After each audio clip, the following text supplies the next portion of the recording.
ओम शांति।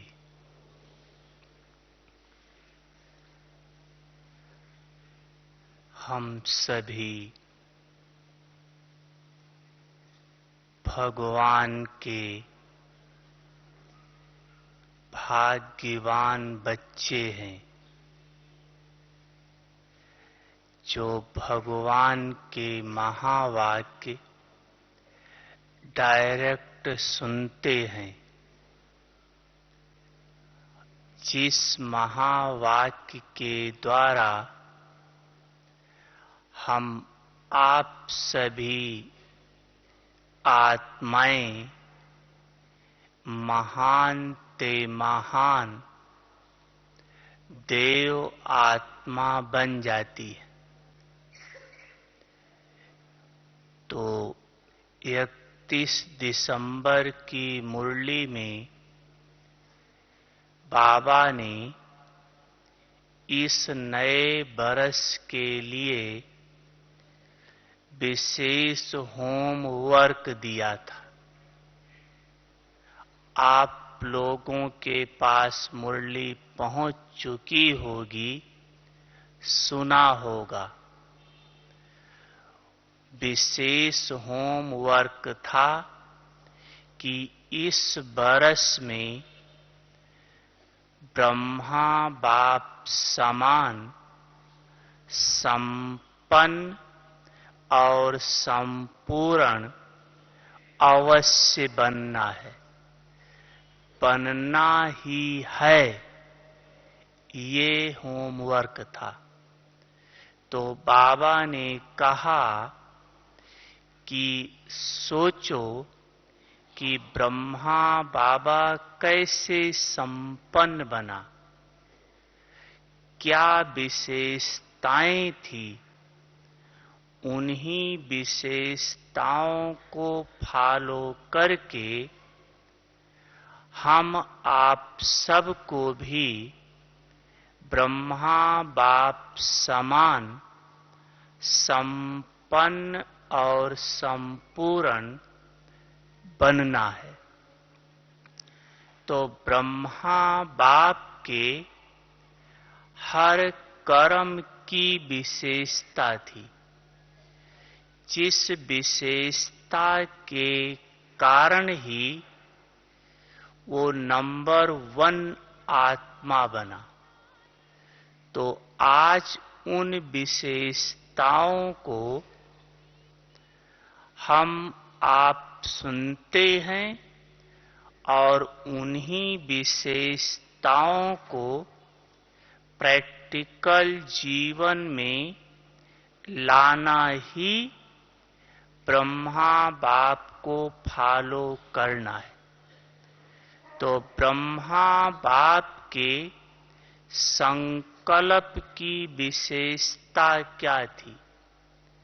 संकल्प तो हमारे आप भी चलते, लेकिन ब्रह्मा बाप के संकल्प की विशेषता थी हर एक बच्चे को उमंग उत्साह में लाना। हर एक बच्चे को उमंग उत्साह में लाना। ऐसे ही वृत्ति की विशेषता थी अपने वृत्ति के द्वारा हर एक बच्चे में उमंग उत्साह भरना। संकल्प में था उमंग उत्साह में लाना और वृत्ति में था उमंग उत्साह भरना। लाना और भरना अंतर है। उमंग उत्साह में लाना अर्थात उसकी महिमा करना, लेकिन भरना अर्थात अपने वाइब्रेशंस के द्वारा उसके अंदर बल भरना, प्रैक्टिकल एक्शन में आना, जिससे उस बच्चे के अंदर भी वो उमंग भर जाए। ऐसे ही ब्रह्मा बाबा के वाणी की विशेषता क्या थी? बोलते हम आप भी हैं, लेकिन ब्रह्मा बाबा के वाणी की विशेषता थी कि ब्रह्मा बाबा के हर बोल महान बनाने वाले, ना उम्मीदवार को उम्मीदवार बनाने वाले बोल, निर्बल आत्मा को उड़ती कला के विधि के द्वारा उड़ाने वाले बोल, सेवा के योग्य बनाने वाले बोल, मधुर, अनमोल और युक्ति युक्त थे। इस बरस में इन बातों पर अटेंशन देना ही है। वैसे भी बाबा ने इस मुरली में वाणी पर बहुत ज्यादा ध्यान खिंचवाया है।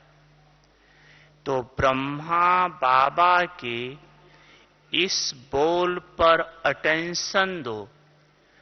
अगर यह बोल जैसे ब्रह्मा बाबा के थे, अगर मुंह से नहीं निकल रहे हैं, तो उस बोल को परिवर्तन करो।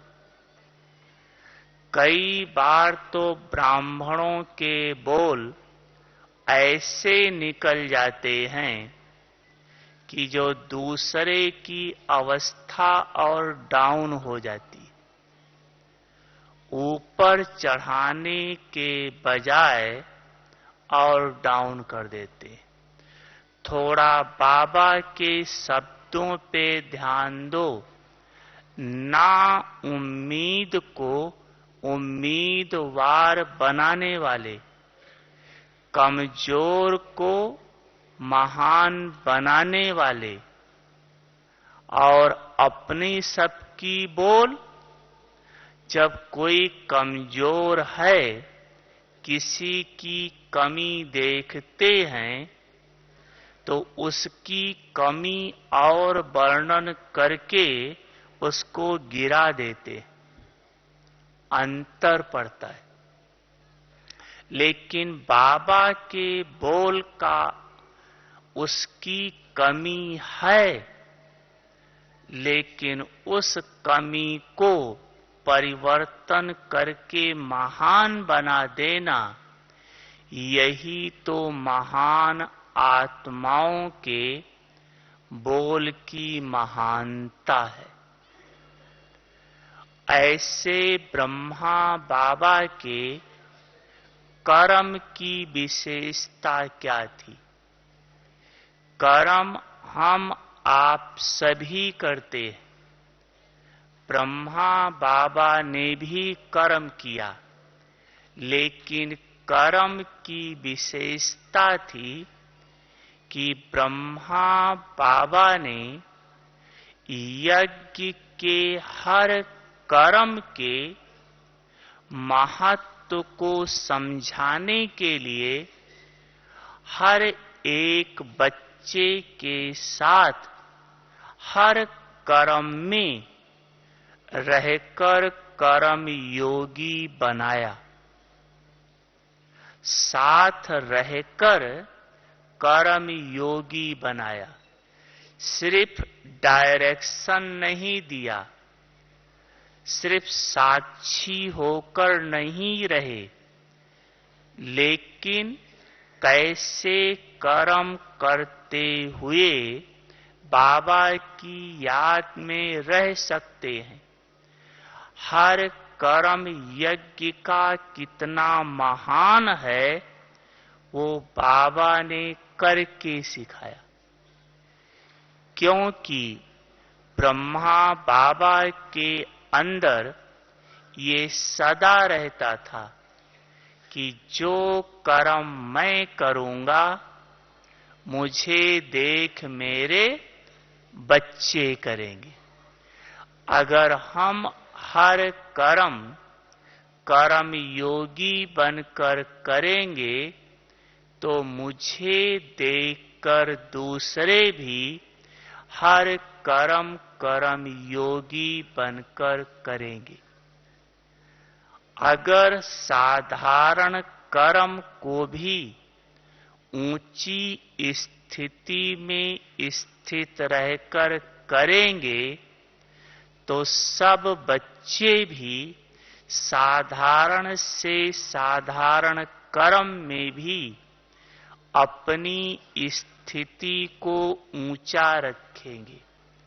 यह बाबा ने करके सिखाया, क्योंकि यज्ञ में कर्म का महत्व नहीं है, लेकिन स्थिति का महत्व है।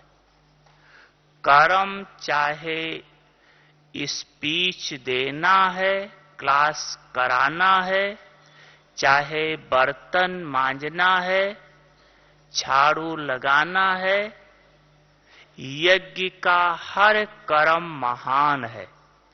अगर कोई झाड़ू लगाते हुए उसकी स्थिति महान है, बाबा की याद में रहकर कर रहा है, लेकिन एक कोई स्पीच दे रहा है, उसको बाबा की याद नहीं है, तो झाड़ू लगाने वाले को प्राप्ति ज्यादा है। क्यों? क्योंकि कर्म का महत्व नहीं, महत्व स्थिति का है। यह बाबा ने प्रैक्टिकल करके दिखाया। एक बार माउंट आबू में ही बाबा बच्चों को गोबर का उपला बनाना सिखा रहा था, जिसको कोई कंडा कहते हैं या उपला कहते हैं। तो थोड़ी देर बाबा ने सिखाया, तो जो अब दादियां हैं, उस समय तो छोटी छोटी बच्चियां ही थी, उन्होंने कहा बाबा मैं सीख गई, अब आप छोड़ दो, हम बना लेंगे। नहीं तो कोई वीआईपी आ गया और देखेगा तो कहेगा कहते हैं अपने को ब्रह्मा और कर क्या रहे। इसलिए बाबा ये छोड़ दो। तो बाबा ने कहा बच्ची, ये तो यज्ञ की सेवा है, आने दो वीआईपी को, वो दृष्टि दूंगा कि वो इस धरती से उड़ जाएगा। और रियल में थोड़ी देर में वीआईपी आ गया और बाबा ने तुरंत हाथ धुलाई करके वहीं खड़े हो करके उसको दृष्टि दिया।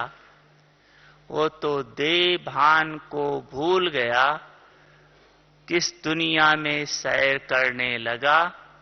थोड़ी देर में बस आंख से आंसू बाबा बाबा बाबा कह के बाबा के गले में लिपट गया।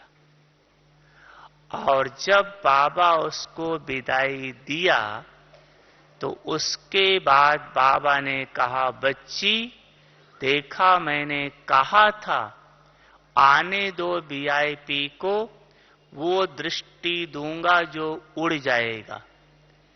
तो देखो बाबा कर्म कितना साधारण कर रहा था, उपला बना रहा था, लेकिन स्थिति महान थी।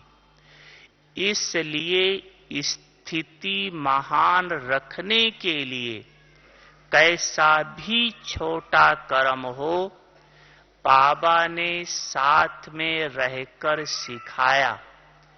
कर्म योगी बनकर दिखाया। ये बाबा के कर्म की विशेषता थी।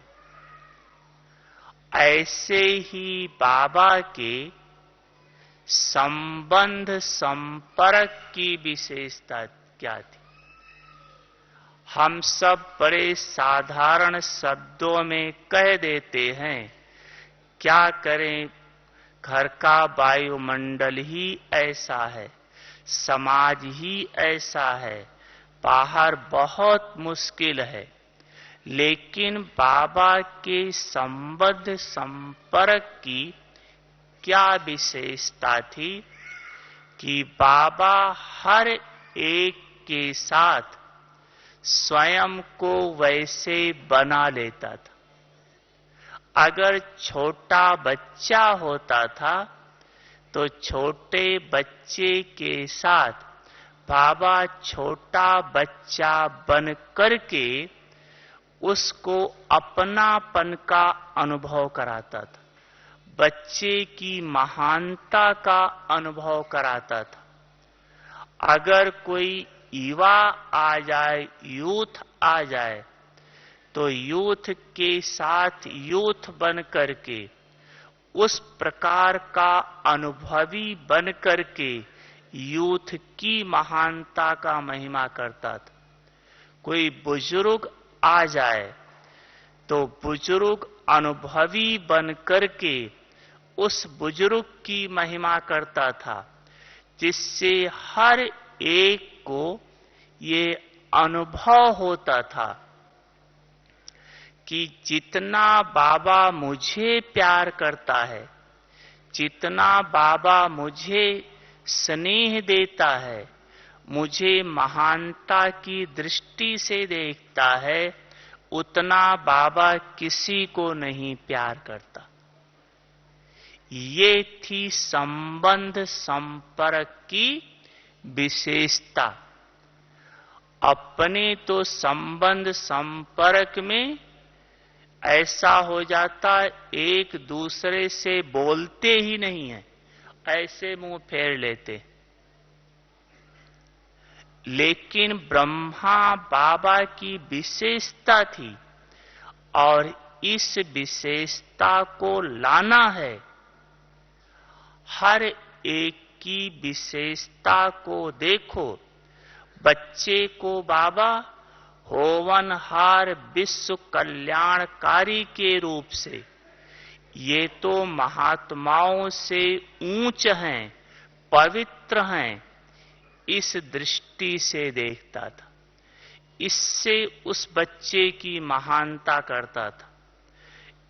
यूथ के लिए यही तो देश के कर्णधार हैं। यूथ जग जाए, सारी दुनिया जग जाएगी। इनका ब्लड नया है, सब कुछ कर सकते हैं। अरे जो ये बुढ़ा नहीं कर सकता, वो ये यूथ कर सकते हैं। ऐसे बच्चों को, यूथ को आगे बढ़ाया, सम्मान दिया।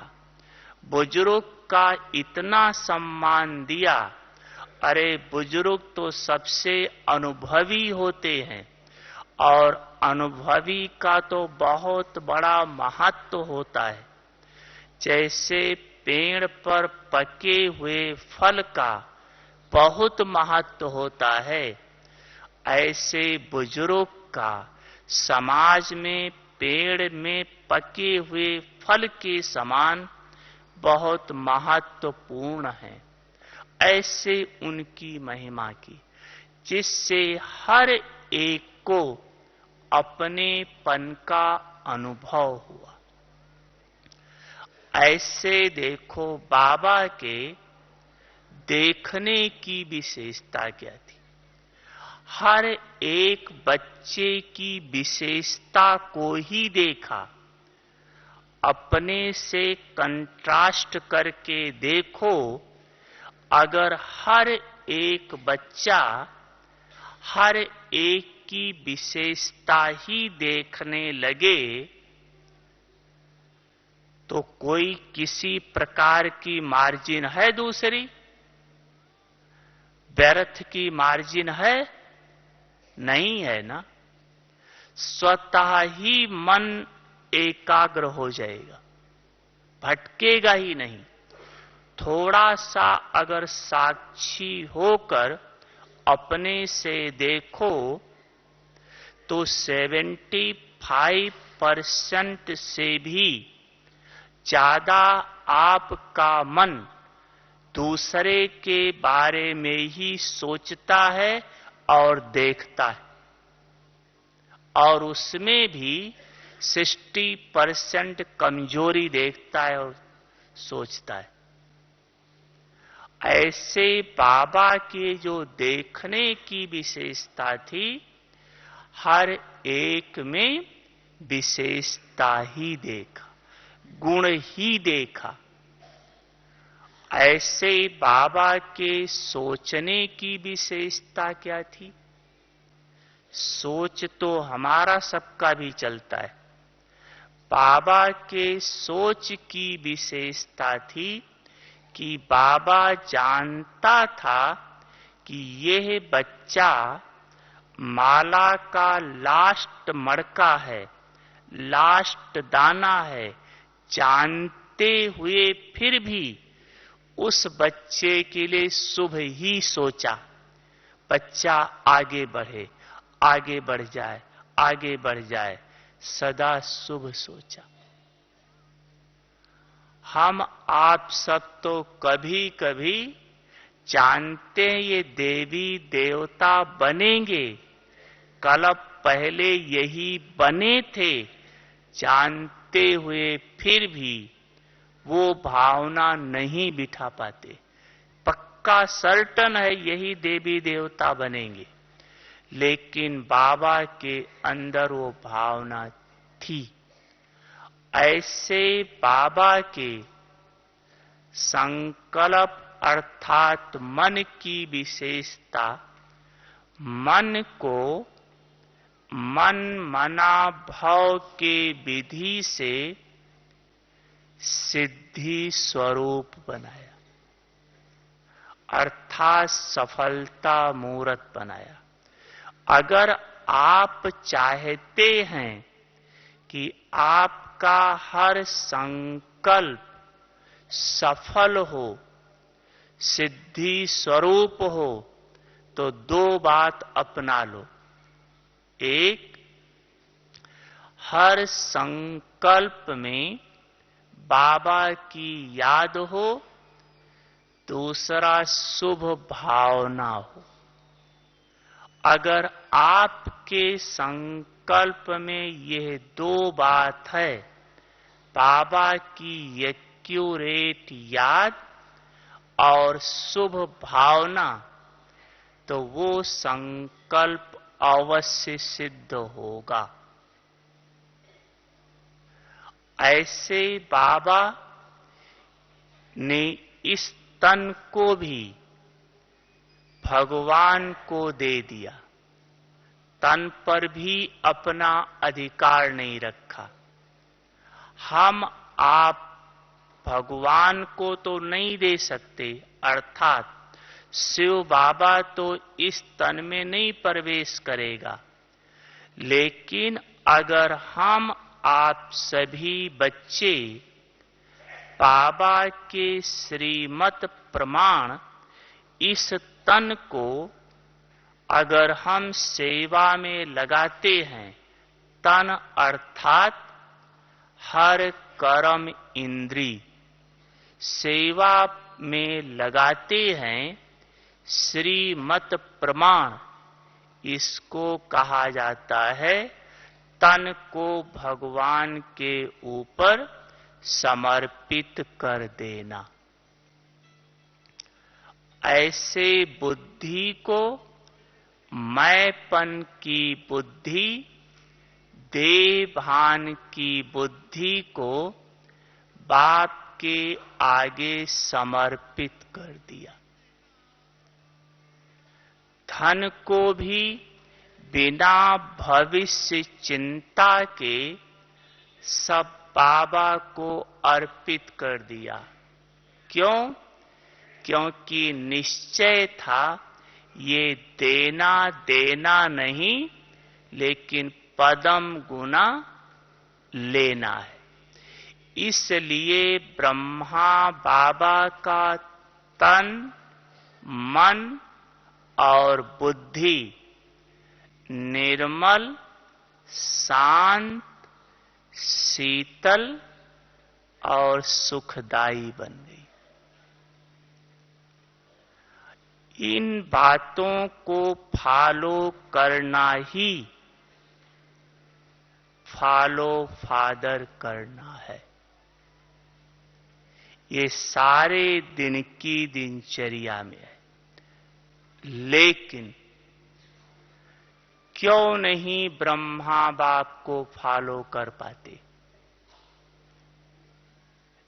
फॉलो न कर पाने का एक छोटा सा कारण है।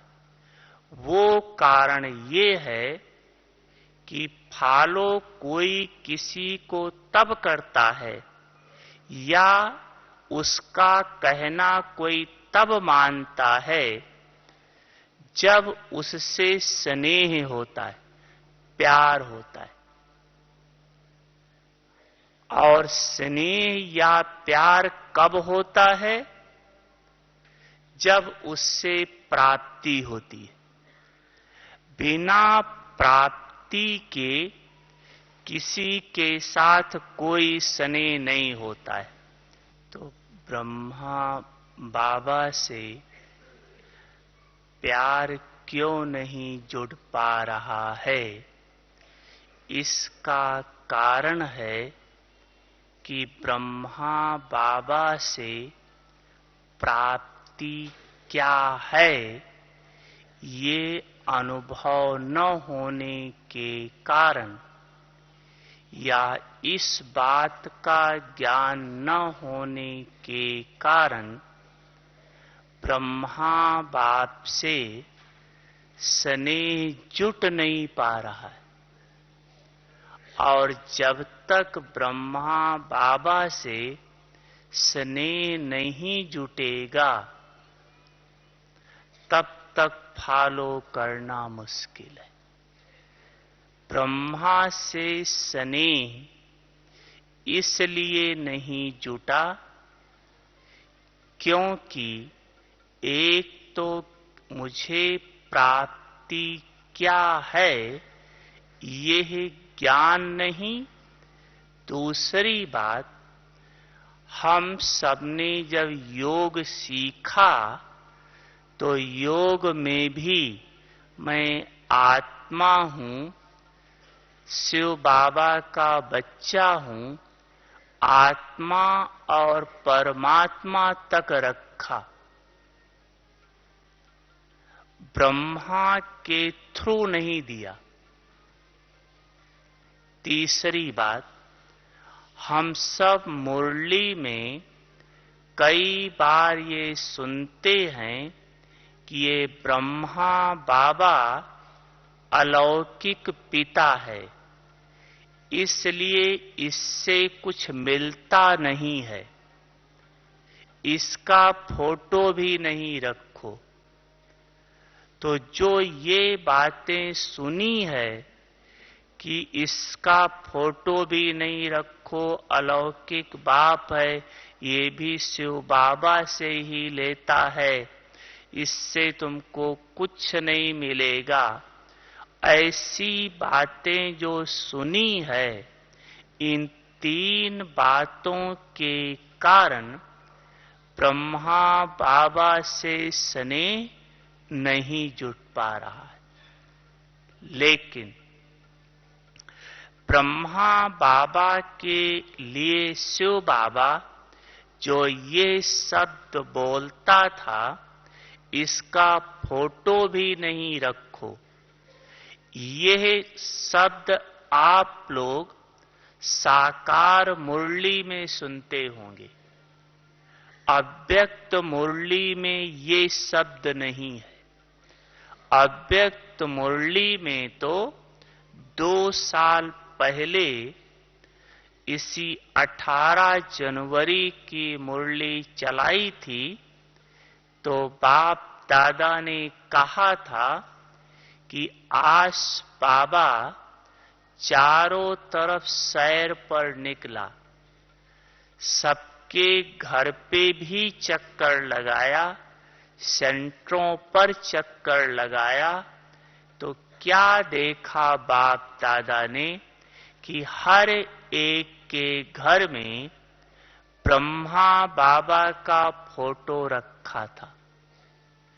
तो शिव बाबा ने कहा कि बहुत अच्छा है, बहुत बड़ा बड़ा फोटो रखो। अब देखो, अव्यक्त मुरली में कह रहा है बड़ा बड़ा फोटो रखो, और साकार मुरली में कह रहा है इसका फोटो ही नहीं रखो। तो जो साकार मुरलियों में ये सुना, इसके कारण ब्रह्मा बाबा से सोचते हैं कुछ मिलता ही नहीं है, लेकिन ये शिव बाबा ने ब्रह्मा बाबा का फोटो ना रखो क्यों कहा? इसका कारण था कि शिव बाबा ब्रह्मा बाबा के तन में विराजमान था। फल ब्रह्मा का शरीर बुढ़ा था, लेकिन शिव बाबा तो बैठा था। तो शिव बाबा की रचना श्री कृष्ण, उसमें इतनी आकर्षण है कि अगर अभी श्री कृष्ण आ जाए तो सब उसको पकड़ लेंगे। तो जो श्री कृष्ण का रचता परमात्मा है, वो जहां बैठा होगा, कितनी कशिश होती होगी, कितनी खींच होती होगी।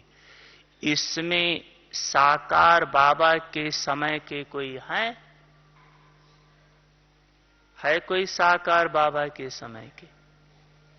नहीं। अच्छा, अनुभवी होंगे कि जैसे, अच्छा देखो बैठी है दादी, ये अपनी निर्मल शांता दादी की बहन है। हाँ, बैठी है, फिर बाद में ले आना थोड़ा स्टेज पर।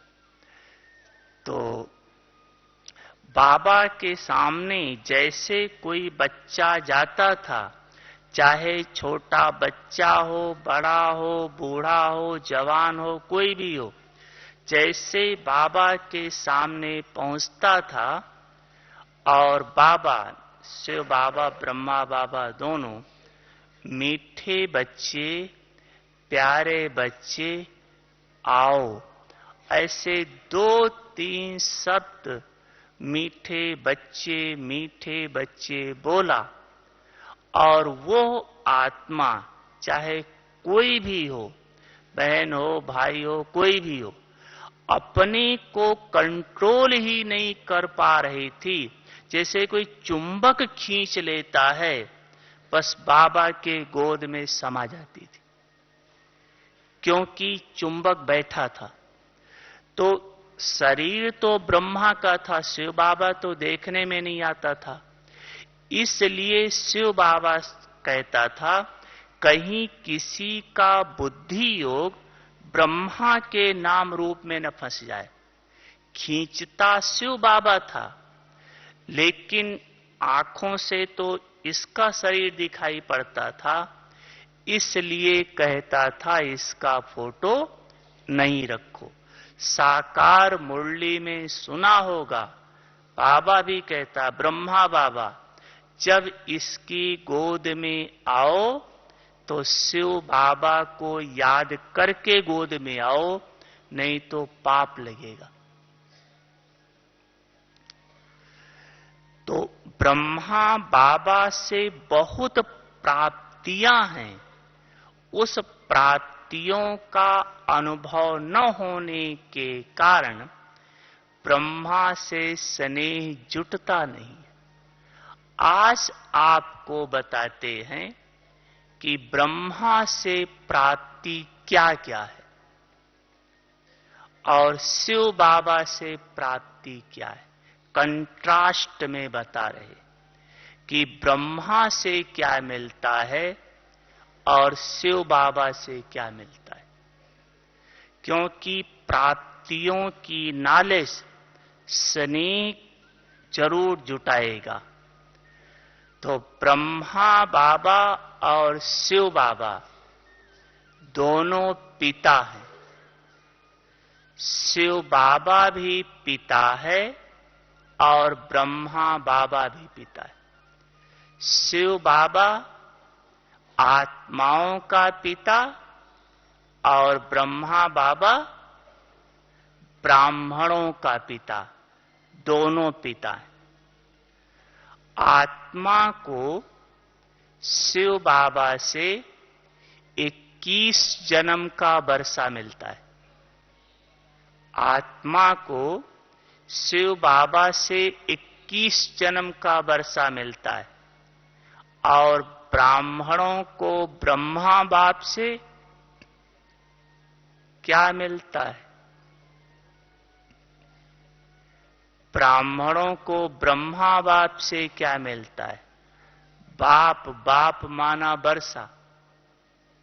जब ब्राह्मणों का बाप है, ब्राह्मण भी अलौकिक, बाप भी अलौकिक, तो वर्षा भी तो अलौकिक होगा ना, लेकिन मिलता जरूर है।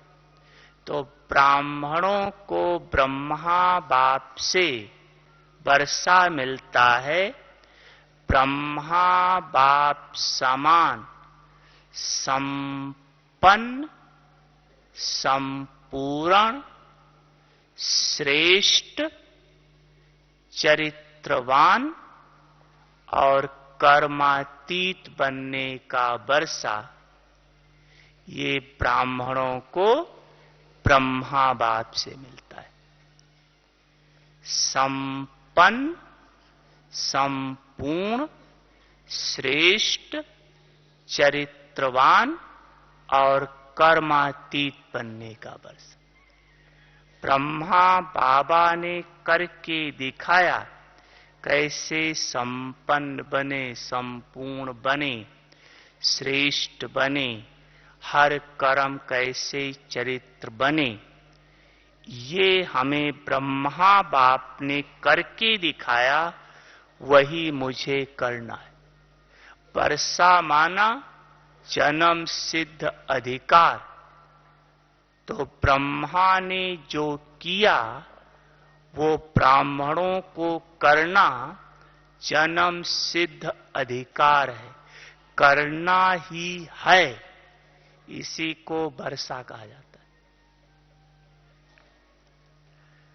इसके बाद देखो, शिव बाबा ज्ञान का सागर है और ब्रह्मा बाबा क्या है? बोलो बहने, शक्तियां क्या है जी?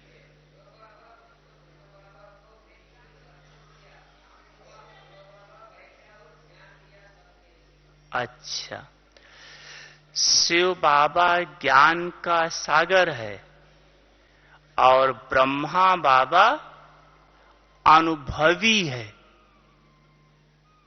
ब्रह्मा बाबा अनुभवी है। देखना, ज्ञानी बड़ा होता है या अनुभवी बड़ा होता है? सोचो।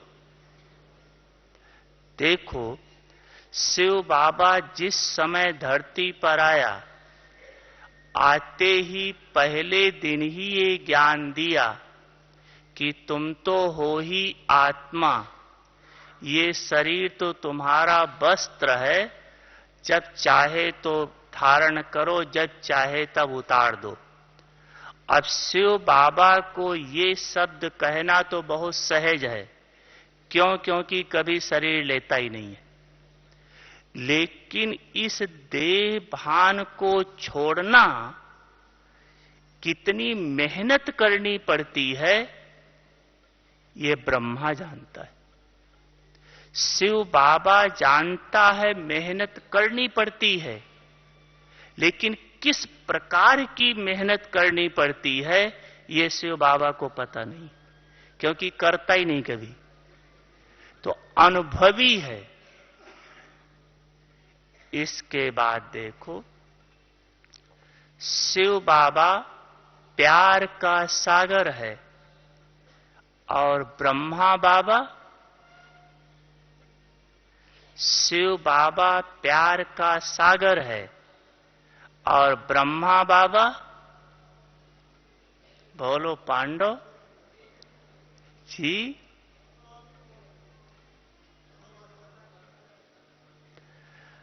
अच्छा, ब्रह्मा बाबा, देखो शिव बाबा प्यार का सागर है, लेकिन प्यार देता कैसे है?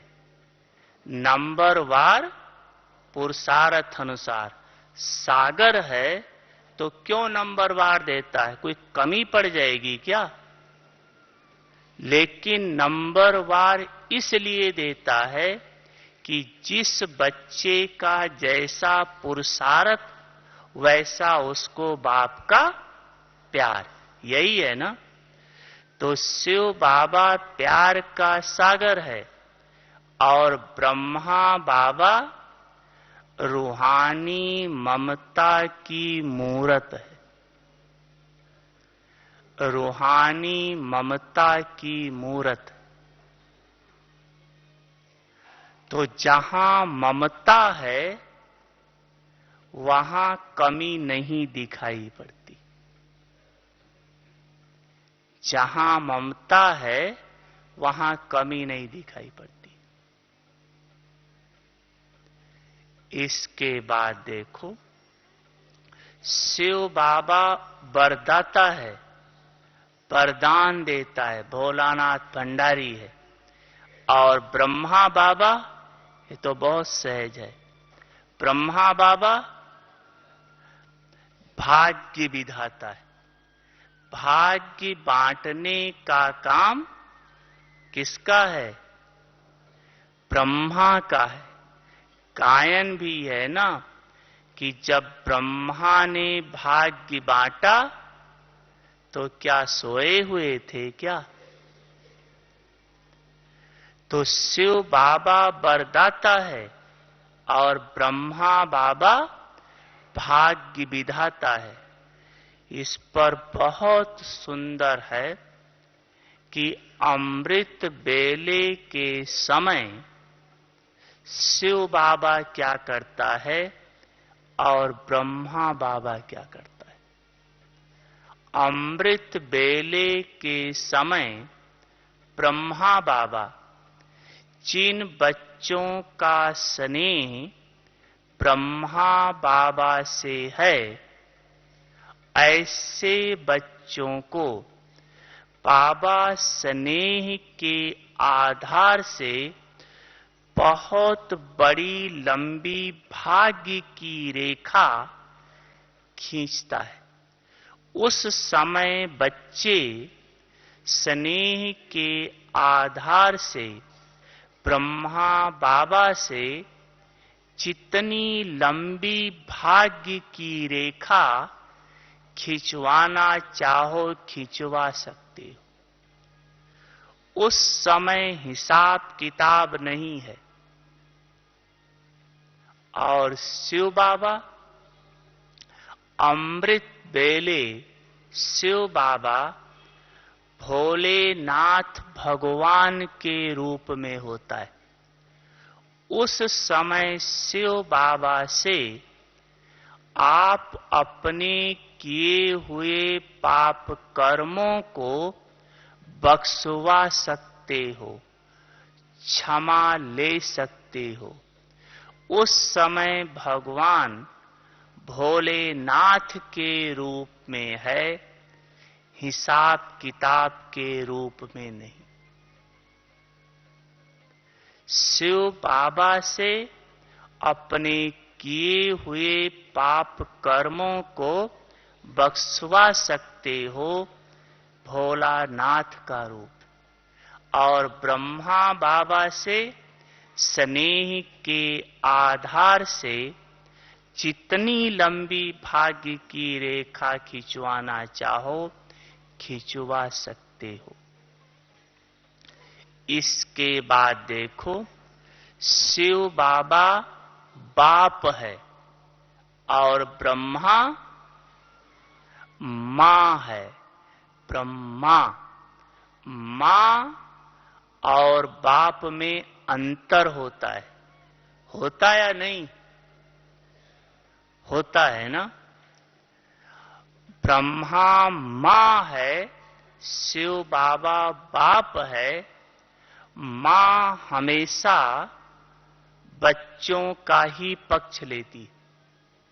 लौकिक में भी माताएं अनुभवी होंगी कि घर में बच्चा है, सारा दिन मां को तंग करता है, लेकिन जब बाप शाम को घर आता है तो मां उस बच्चे को बाप के आगे करके बच्चे की महिमा करती है। हमारा बच्चा बड़ा अच्छा है, ऐसा है, सारा दिन तंग किया वो भूल गई, लेकिन वहां बाप के आगे बच्चे की महिमा करती। तो बाप के दिल पर चढ़ाने का काम किसका होता है? मां का होता है। तभी शिव बाबा कहता है, जो ब्रह्मा के दिल से उतरा वो शिव बाबा के दिल पर चढ़ नहीं सकता। ब्रह्मा मां है, बच्चों का पक्ष लेती है।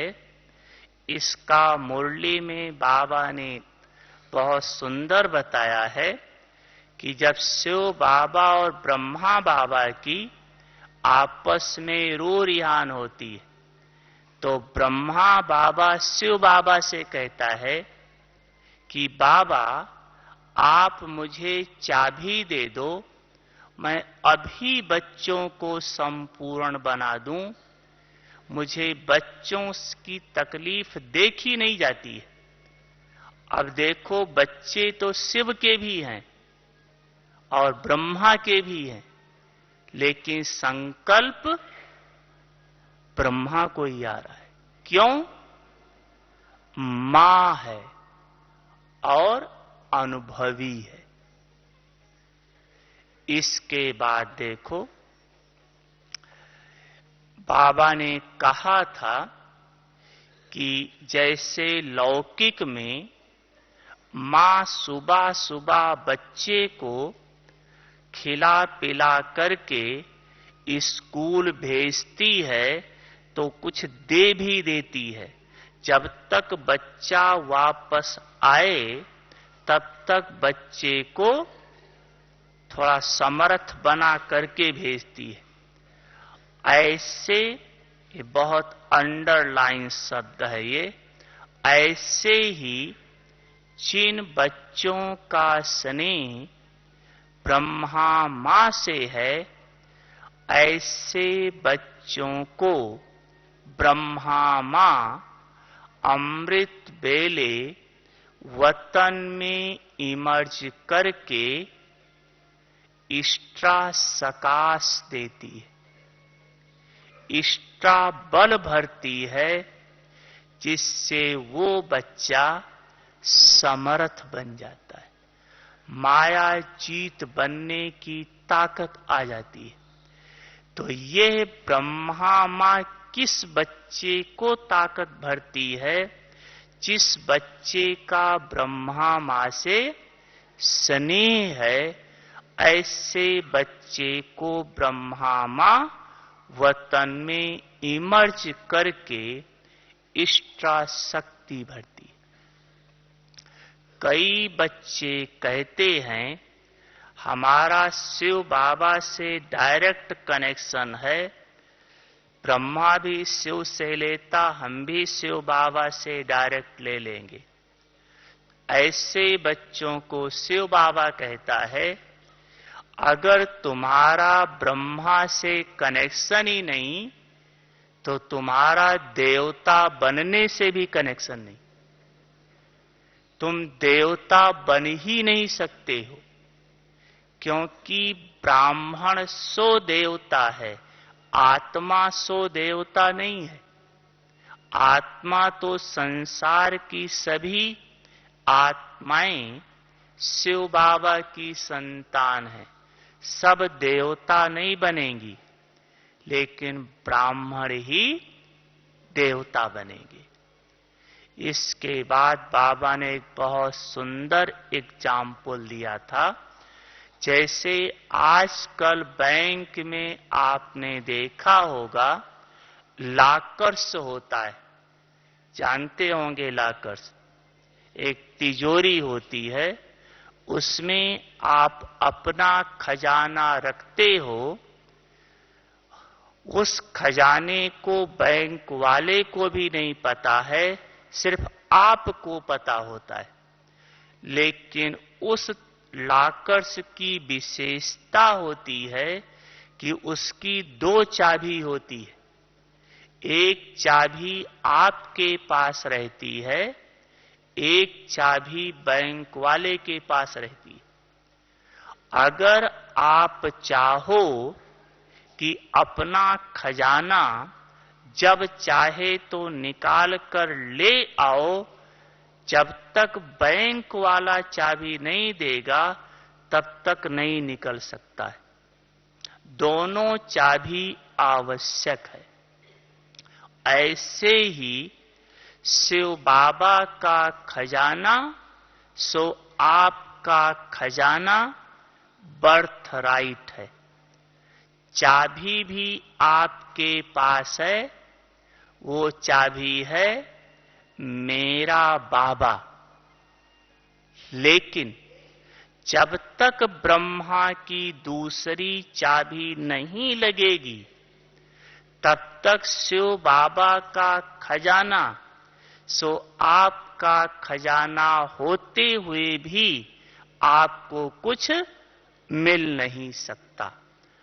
अब भी अव्यक्त रूप में अब भी शिव बाबा मुरली ब्रह्मा के थ्रू ही सुना रहा है। जो 18 तारीख को मुरली सुनेंगे, निमित्त गुलजार दादी का रथ है, लेकिन सुना अब भी ब्रह्मा के द्वारा रहा है।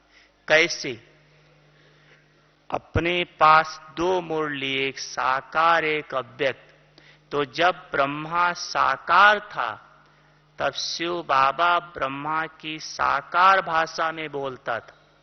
अब ब्रह्मा अव्यक्त है तो अब मुरली अव्यक्त चलती है। अब भी ब्रह्मा के थ्रू दे रहा है। इसलिए जो कुछ भी शिव बाबा दे रहा है ब्रह्मा के थ्रू। तो देखा कितनी ब्रह्मा से प्राप्तियां हैं। इन प्राप्तियों को स्मृति में लाओ तो ब्रह्मा से आपका स्नेह जुटेगा। स्नेह का मतलब क्या? कई सोचते हैं क्या ब्रह्मा को याद करें? नहीं, स्नेह का मतलब है जैसे लौकिक में कई देखा होगा, किसी का बाप बहुत अच्छा होता है, बच्चा भी आज्ञाकारी होता है। अगर बाप शरीर छोड़ देता है तो बच्चा बाप के फोटो के आगे जाकर रोज यही कहता है, पिताजी आपने जो मेरे लिए डायरेक्शन दिया है या आपकी जो इच्छा थी वो हम अवश्य पूरी करेंगे, उसी प्रमाण हम चलेंगे। इसी को कहा जाता है बच्चे का स्नेह बाप के प्रति। तो ब्रह्मा बाबा के प्रति बच्चों का स्नेह अर्थात ब्रह्मा बाप के कदम पिछाड़ी कदम रखना, इसी को कहा जाता है ब्रह्मा बाप से स्नेह। तो स्नेह जुटने का आधार ब्रह्मा से प्राप्ति, और जब स्नेह जुटेगा तो जो बातें आपको शुरू में बताई ब्रह्मा बाबा की विशेषताएं, उन विशेषताओं को प्रैक्टिकल जीवन में ला सकेंगे, तभी आप ब्रह्मा बाप को फॉलो करके जो इस बरस के लिए होमवर्क मिला है कि ब्रह्मा बाप समान बनना ही है, वो अवश्य बन जाएंगे, बनना ही है। अच्छा, ओम शांति।